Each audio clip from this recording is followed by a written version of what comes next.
Happy Vinayaka Chavithi అందరికీ.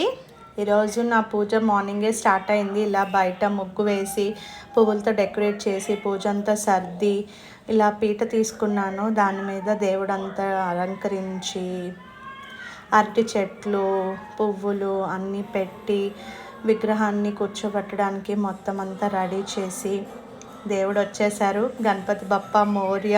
నిజంగా ఈసారి బాలగణేశుడు చాలా నచ్చారు నాకు. అంత పూజ అంతా సర్దుకుంటూ అన్నీ చేస్తుంటే ఇంకో పక్క అమ్మ ప్రసాదాలు అన్నీ ప్రిపేర్ చేస్తున్నారు. అండ్ నేను డెకరేషన్ కానీ పూజకు సంబంధించిన పనులన్నీ కూడా నేను చేస్తున్నాను. సో ఇద్దరం ఇలా షేర్ చేసుకున్నాం. బై ద వే, మీ పూజ ఎలా జరిగింది కిందని కామెంట్ చేసి చెప్పండి. అండ్ ఈ ఇయర్ పూజ అయితే నాకు చాలా సాటిస్ఫైడ్గా అనిపించింది. చక్కగా జరిగిపోయింది పూజ అంతా కూడా.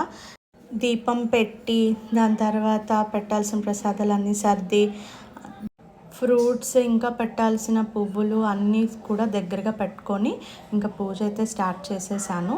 ముందుగా కూడా పసుపు విఘ్నేశ్వరుడికి పూజ చేయాలంట.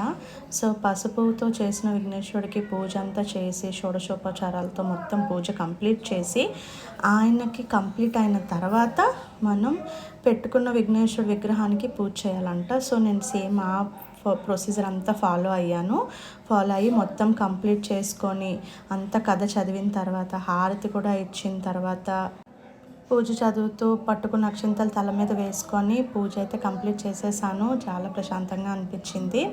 అండ్ ఈరోజు అమ్మ ప్రసాదాలన్నీ చేశారని చెప్పాను కదా, తను పులిహోర చేశారు, ఇంకా పప్పుండ్రాలు బెల్లంతో చేశారు, ఇంకా పాల తాలూకులు కుడుములు ఇంకా చలిమిడి పానకం ఇలా దేవుడికి పెట్టాల్సిన నైవేద్యాలన్నీ అమ్మ ప్రిపేర్ చేసేసారు. సో పూజ అంతా కంప్లీట్ అయిపోయింది.